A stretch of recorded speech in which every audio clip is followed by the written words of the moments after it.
우리 범주도 그렇고 뒤에 오시는 분들은 할 수 있으면 5층에서 예배 드리시면 좋겠습니다. 예배 시간이 됐습니다. 다 지목상 기도 드림으로 성탄 축하 예배를 드리도록 하겠습니다.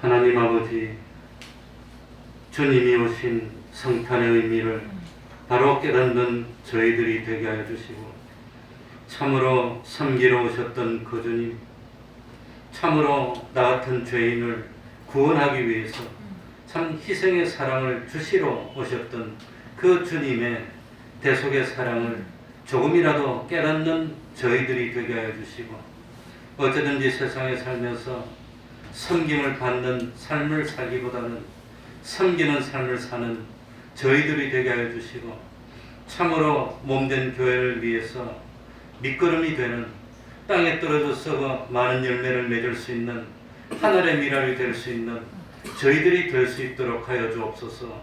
세상 사람들은 성탄의 정신이 무엇인지 모르고 메말라가고 있는 이 세상입니다. 어떻게 해서든지 자기를 높이려고 하는 이런 세상입니다. 하나님 아버지, 하늘나라에서 어떤이 되고 하나님으로부터 인정받을 수 있는 사람은 참 자기를 낮추는 사람이고 섬기는 자라고 하신 그 말씀을 바로 깨닫는 저희들이 될 수 있도록 하여 주옵소서. 오늘 예배에 참 성령님이 함께하여 주시고 주님의 성탄을 축하하기 위하여 여러 가지로 마음으로 참 중심으로 참 행사를 준비하였습니다. 준비하는 손길 위에 하나님이 갑절의 영감으로 함께해 주시고, 오늘 한 해에는 참으로 하나님으로부터 놀라운 축복을 받고 코로나를 어서 극복하고 참 주님이 주시는 그 천국의 기쁨으로 세상을 살아 구원의 열매를 많이 맺는 저희들 될 수 있도록 은혜 베풀어 주옵소서. 이 시간 참 주님의 성탄을 축하하기 위해 모인 예배드리는 곳곳마다 하나님의 은총이 함께하여 주시기를 바라며 예수님 이름으로 기도하옵나이다. 아멘.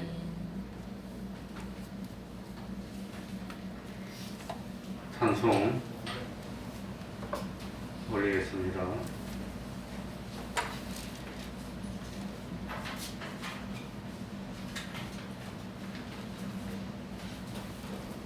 찬송가 109장입니다. 찬송가 109장입니다.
다 생략하겠습니다. 하나님의 말씀은 마태복음 2장 1절입니다. 마태복음 2장 1절입니다. 1절부터 12절까지를 제가 읽겠습니다.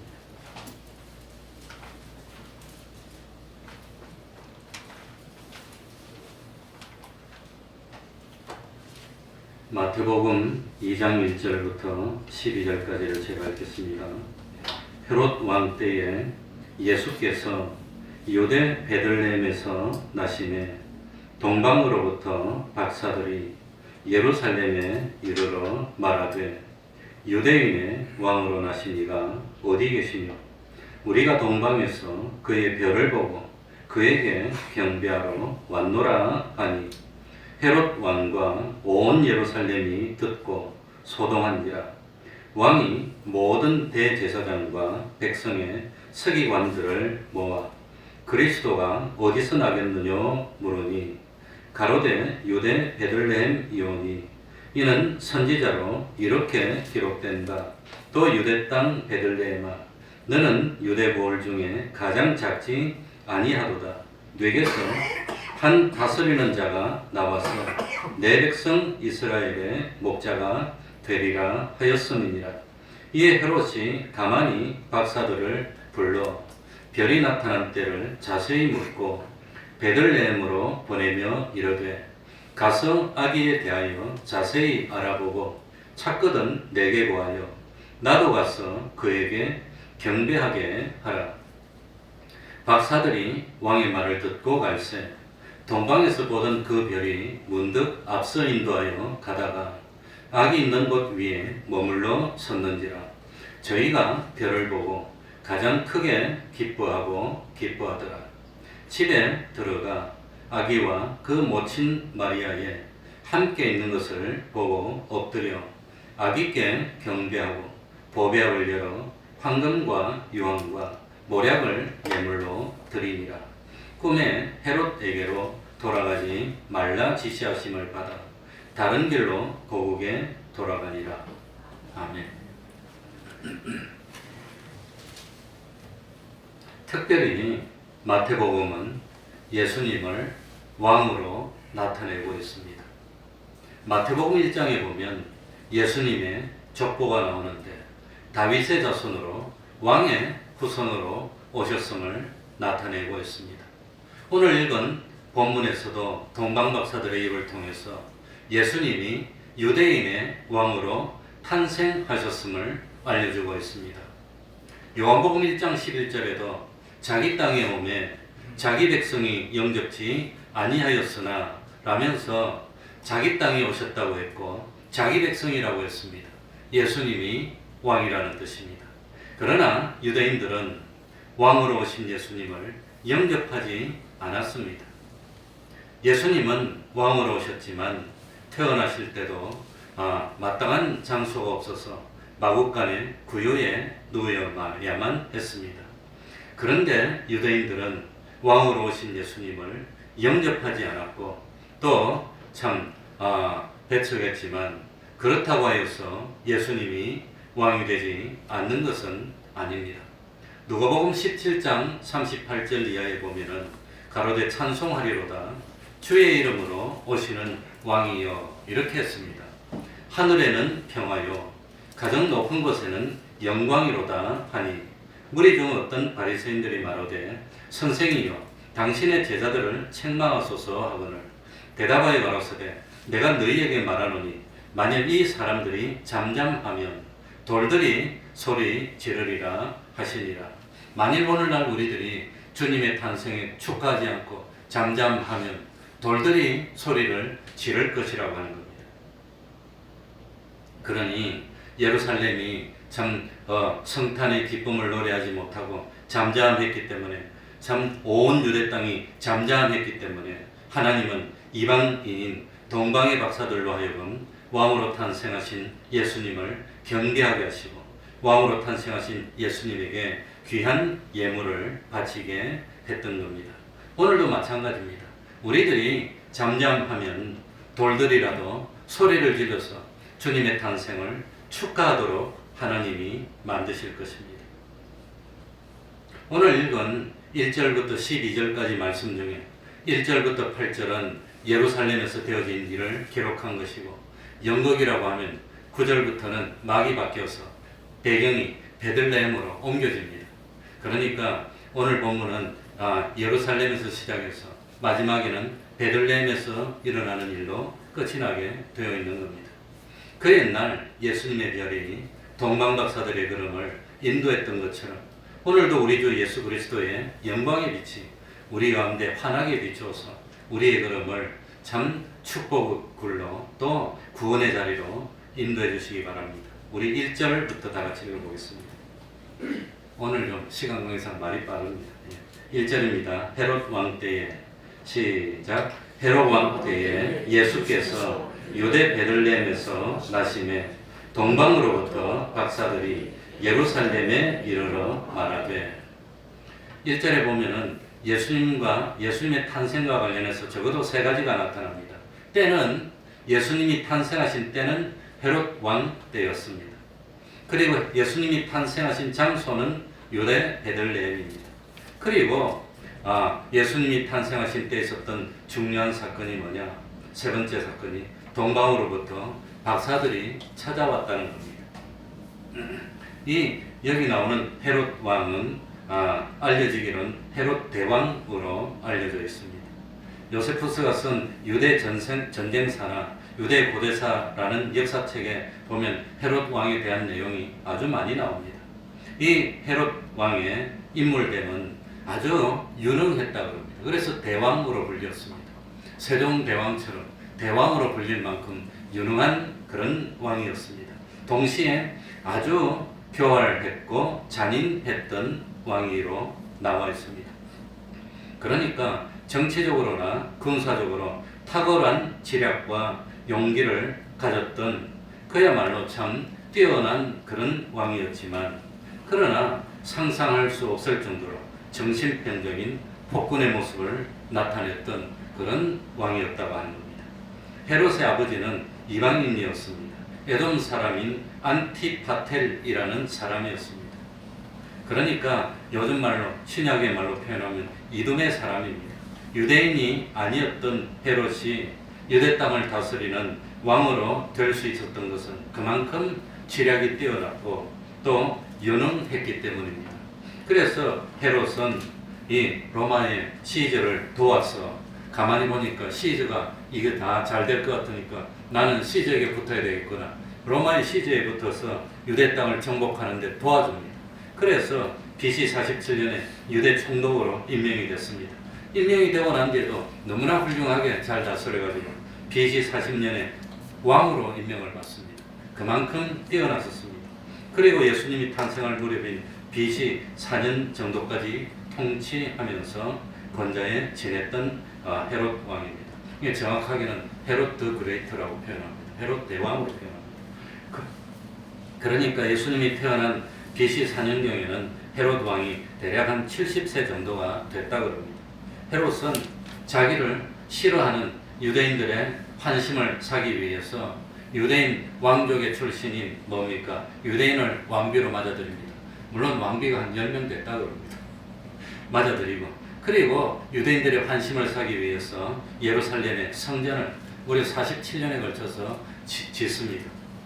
그래서 역사가들은 솔로몬이 건축한 성전을 제1성전이라고 그러고, 바벨론 포로 후에 스룹바벨에 의해서 지어진 성전을 제2성전이라고 그러고, 그리고 헤롯 왕에 의해서 지어졌던 성전을 제3성전이라고 합니다.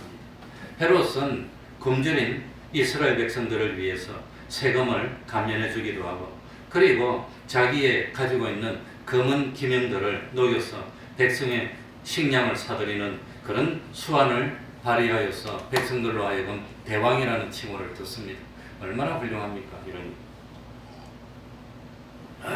그런데 헤롯은 유능해서 왕이 됐지만, 왕이 되고 난 뒤에는 불안해했고 그 교활한 그런 사람으로 점점 바뀌어가서 정치적인 술수와 음모를 많이 부렸던 사람이 되고 맙니다.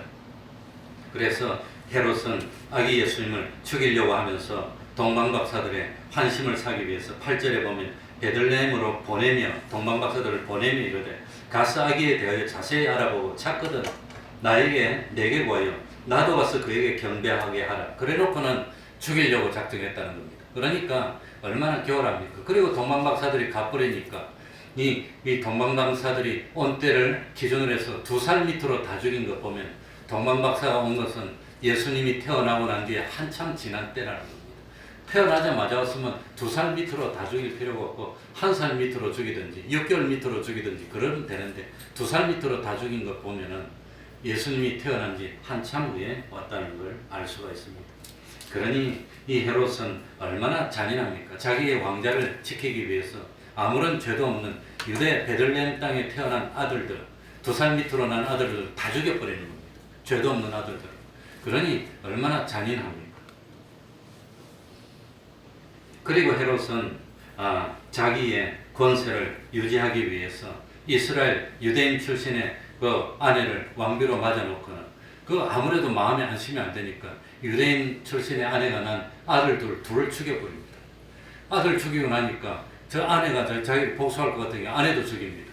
아내를 죽이고 나니까 부모가 복수할 것 같으니까 장모도 죽여버리고 이런 잔인한 일을 하니까 유능해서 대왕이라는 칭호를 받기는 했지만 이거는 뭐 참 아주 잔인한 그런 행동을 많이 했다고 하는 겁니다. 그리고 난 뒤에 참 자기가 죽을 때가 됐다는 걸 알고 난 뒤에 자기가 죽으면 백성들이 좋아하고 기뻐할 것 같으니까 죽기 직전에 이 유대인 중에서 아주 저명한 인사들을 다 잡아들이게 하는 거는 자기가 죽으면 다 죽이라고 명령을 합니다. 그래 죽여야 예루살렘이나 이 참 베들레헴 땅에 곡소리가 나고 그래 자기가 죽으면 애곡이 나올 것 같으니까 그만큼 헤롯 왕은 참 잔인하고 그런 왕이었습니다. 이런 때 진실로 참 사랑으로 구원의 길을 선포할 이스라엘의 왕이 예수님이 탄생하셨다고 합니다.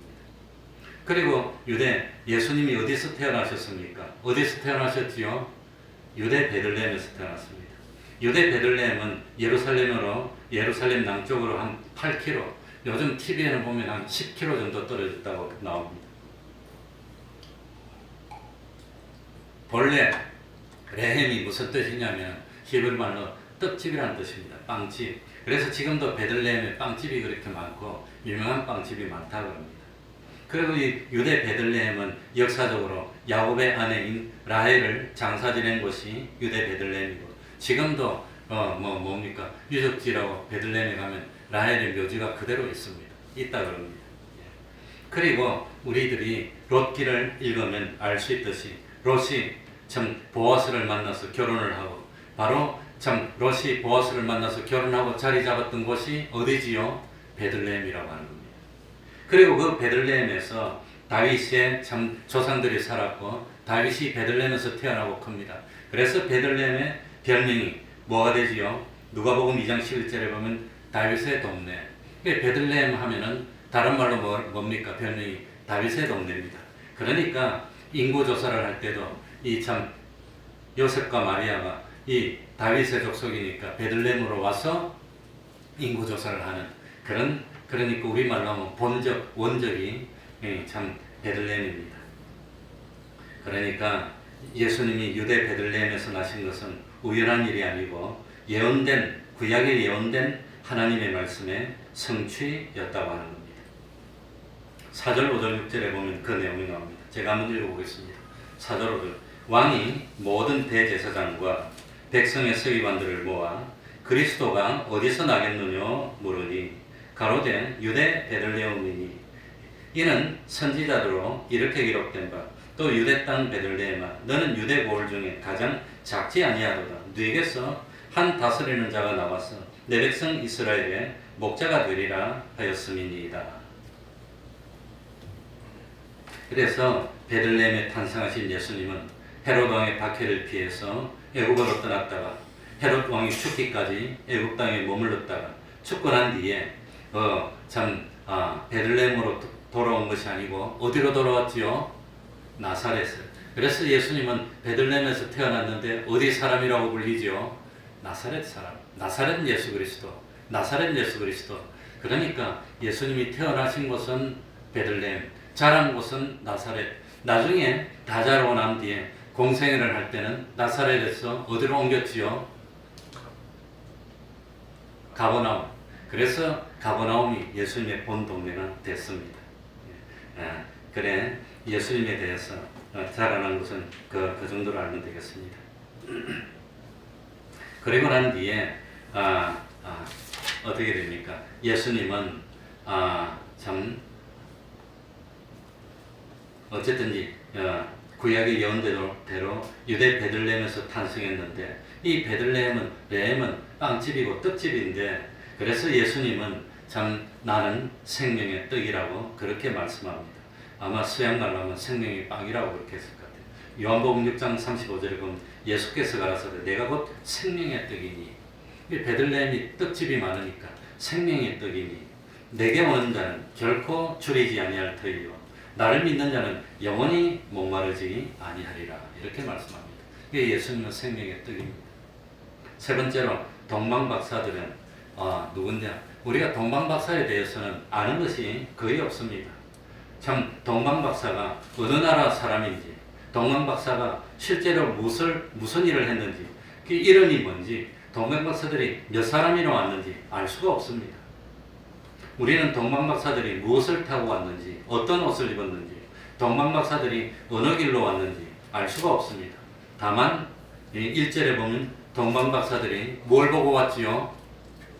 별을 보고 왔다는 것 그것만 알고 있습니다. 별을 보고 왔다.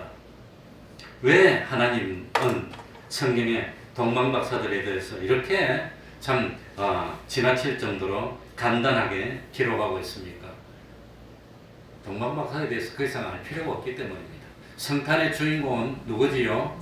마리아도 아니고 요셉도 아니고 누가 주인공이지요?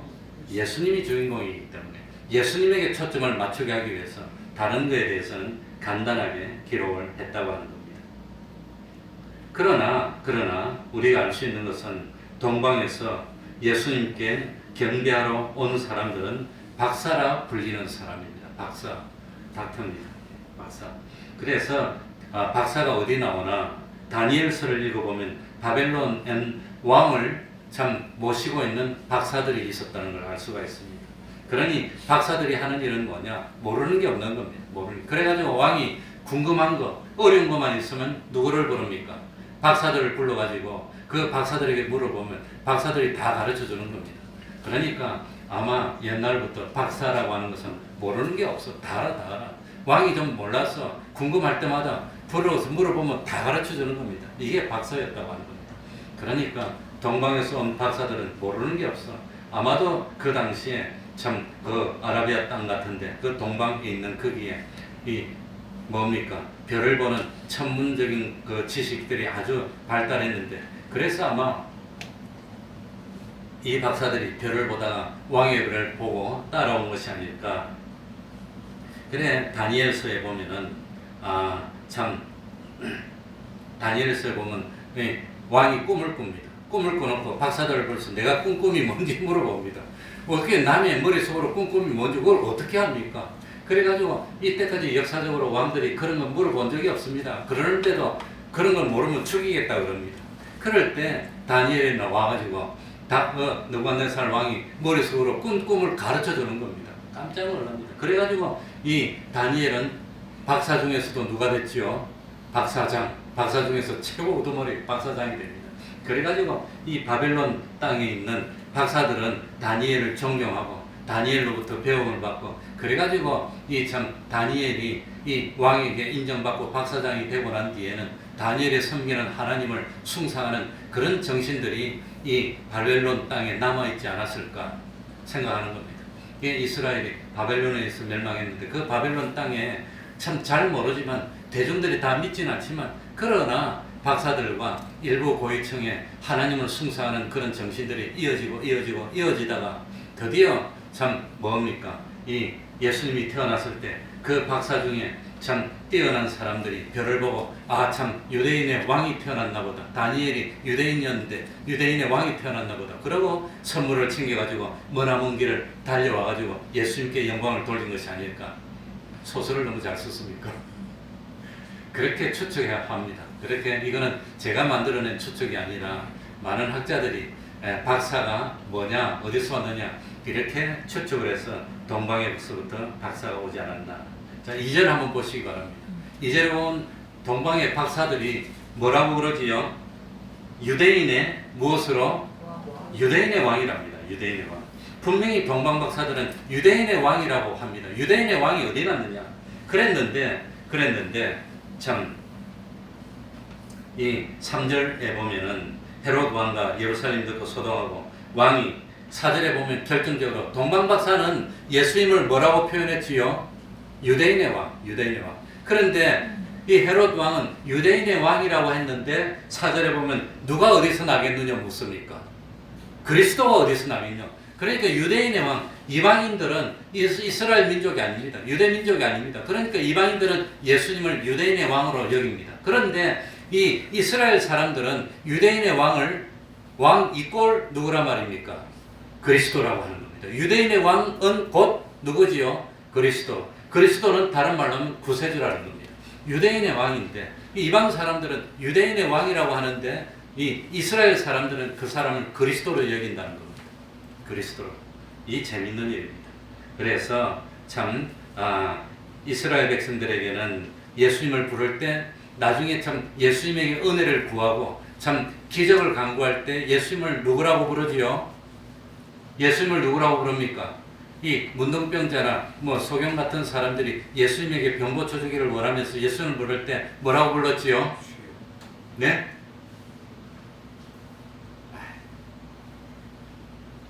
다윗의 자손이에요. 그러니까 이방 사람들은 이 메시아 구세주를 부를 때 유대인의 왕으로 부릅니다. 근데 이스라엘 사람들은 메시아를 부를 때 다윗의 자손이라고 부르고 다윗의 자손이 곧 그리스도라고 하는 겁니다.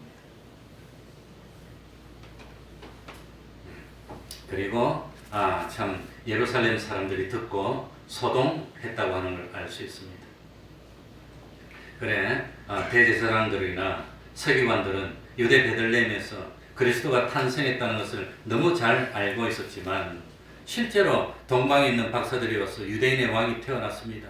다윗의 자손 참 그리스도께서 태어났습니다. 이렇게 말을 하는데 아무도 안 가는 거예요. 관심을 안 가지는 겁니다. 정말로 하나님을 믿는 사람이었을까? 정말로 참 이 유대인들의 참 메시아가 오는 것을 기다리는 사람이었을까? 그게 의심됩니다. 정말로 기다렸다면 동방박사보다 먼저 쫓아가가지고 정말 태어난 사람이 유대인의 왕인지 다윗의 자손인지 그리스도인지 그걸 보려고 해야 되는데 안 가. 그리고 소동을 일으킵니다. 왜 소동을 일으켰지요? 헤롯 왕은 자기가 왕인데 자기 말고 유대인의 왕이 태어났다 그러니까 정말로 왕이 태어나서 자기를 쫓아내고 왕의 자리를 회복할까? 그것 때문에 소동했습니다. 이스라엘 사람들은 왜 소동했습니까? 예? 자기 왕자리를 쫓아낼 건가 그게 두려워가지고 이 유대인들이 자기는 이두메 사람이고 이방 사람이니까 왕으로 인정을 안 해주고 자기와 유대인 참 아내 사이에 태어난 그 유대인 자녀 그 자녀들을 왕으로 세울까봐 자기 아들을 친아들 둘이나 죽였는데 유대인의 왕으로 누가 태어났다 그러니까 얼마나 많은 사람을 죽이고 소동을 일으킬까 이 유대인들은 그것 때문에 벌벌 떨면서 소동을 일으켰다고 하는 겁니다. 아무도 가보지도 않았습니다. 그리고 결국은 참 헤롯 대왕이 예수님을 아기일 때 죽이려고 했는데 헤롯 대왕은 아기 예수님을 죽이는 일에 실패합니다. 누가 아기 예수님을 죽이는데 성공했지요? 누가 성공했지요? 유대인들이 성공해서 예수님이 공생하고 난 뒤에 예수님을 죽인 사람이 누구냐? 유대인들이 성공합니다. 그래서 나중에 참 이 헤롯 대왕은 아기 예수님을 죽이는데 실패를 했지만 나중에 이스라엘의 하나님을 제일 잘 믿는다는 대표되는 대제사장들과 장로들과 바리새인들의 대표들이 예수를 죽이는 데 성공해서 십자가에 못 박았다는 건 정말 충격적인 일입니다. 나중에 주님이 재림하실 때 되면 세상이 어떻게 변할까? 그걸 우리에게 암시해주는 내용이 아닐까? 그러니 정말로 참 진실된 참 주님을 믿고 섬기는 그 사람들을 나중에 정말로 힘들게 할 사람이 누구일까? 헤롯 대왕 그것보다도 참 대제사장의 위치에 있는 사람들, 장로들의 위치에 있는 사람들이 정말로 참된 믿음을 가진 사람을 힘들게 하고 십자가에 못 박는 것 같은 그런 일을 하지 않을까 하고 생각합니다. 그러니 해 아래 새 거는 없는데 역사는 되풀이 되는 게 역사인데 제가 그냥 이 말씀을 준비하면서 마지막으로 결론적으로 생각해 보니까 헤롯 왕이 유대인은 왕으로 나신 아기 예수를 죽이려고 했는데 결국은 못 죽였는데 그 헤롯 왕이 죽이려고 했던 예수를 그 참 유대인들이 자기 손으로 유대인 중에서도 제일 잘 믿는다는 기독교의 대표가 되는 대제사장들과 장로들 바리새인들이 앞장서서 참 사단의 하수인이 돼서 예수님을 십자가에 못 박고 참 그러므로 예수님이 끝날 줄 알았는데 그러므로 구원을 완성하는 이런 일을 이루었다는 것을 우리들이 깨달아야 하겠습니다. 그러니까 앞으로도 참 옛날에 참 인류가 시작될 때도 참 외식으로 믿었던 가인이 참 진정으로 하나님을 믿었던 아벨을 죽였던 것처럼 주님이 오실 때도 진실된 믿음을 가진 우리를 탄압하고 힘들게 할 존재가 누구일까? 바로 외식으로 있었던 대제사장들이나 장로들이라고 생각이 됩니다. 그런 분들이 참 이스라엘의 등불이 되고 소음이 되고 빛이 되어야 되는데 그 반대의 일을 하는 것이 아닌가 많은 염려가 됩니다. 그러더라도 어제도 오늘도 내일도 우리는 주님이 간 길을 그대로 가는 우리들이 되어야 되겠습니다. 기도하겠습니다. 하나님 아버지 감사드립니다.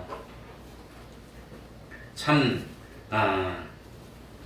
우리 믿는 사람들은 참 세상 욕심 다 버리고 이 왕의 말을 듣는 것도 거절하고 참 이 생명의 위협이 오는 어려움 속에서도 주님을 만나고 난 뒤에는 하나님의 지시하심을 받고 하나님의 지시하심에 순종하는 그런 삶을 사는 사람으로 변했던 것처럼 오늘날 저희들도 하나님의 백성이 되고 하늘나라의 참 시민이 되어서 하늘나라를 소망하며 부활의 소망으로 영생의 소망으로 하늘나라를 향해서 주님과 동행하는 걸음을 걷는 저희들 될 수 있도록 은혜 베풀어 주옵소서. 누가 무슨 유혹을 하더라도 경배의 대상은 아기 예수님밖에 없고 하나님밖에 없고 우리가 영광 돌려야 할 분도 하나님밖에 없다는 사실을 온전히 깨닫도록 하여 주시고 그 정결의 신앙을 지키는 저희들 될 수 있도록 은혜 베풀어 주시고 사람들에게 인정받지 못할지라도 그리스도의 심판대 앞에서 참으로 착하고 충성된 종으로 인정받을 수 있는 저희들 되게 하여 주옵소서. 하나님이 이 땅을 보실 때 우리 태평동교회를 통해서 또 이 교회를 통해서 의인 10명을 보시고 기뻐하시고 축복하여 이 땅이 축복의 땅이 되게 해주시고 젖과 꿀이 흐르는 참 하나님의 축복하는 그런 땅이 되어서 하나님이 함께하여 주시고 하나님이 보호하여 주시고 참으로 우리가 구원을 잘 이루어 30배로 60배로 100배로 열매를 맺을 수 있는 옥토와 같은 축복의 땅 될 수 있도록 갑절의 영광으로 함께하여 주옵소서. 예수님 이름으로 기도하옵나이다. 아멘. 시간이 많이 가서 찬송도 다 생략하고 다음 거 말씀만 드리겠습니다. 그리고 2부 순서로 예배는 마치고 행사를 하도록 하겠습니다. 그러니 예배 마쳤으니까 이제 행사는 뭡니까? 이 그냥 촬영해서 이 라이브로 방송하고 유튜브로 계속해서 보실 수 있도록 그렇게 하겠습니다. 그러면은 주기도문으로 예배를 마치도록 하겠습니다. 하늘에 계신 우리 아버지여, 이름이 거룩히 여김을 받으시오며 나라의 임하옵시며 뜻이 하늘에서 이룬 것 같이 땅에서도 이루어지이다. 오늘날 우리에게 일용할 양식을 주옵시고 우리가 우리에게 죄 지은 자를 사하여 준 것 같이 우리 죄를 사하여 주옵시고 우리를 시험에 들게 하지 마옵시고 다만 악에서 구하옵소서.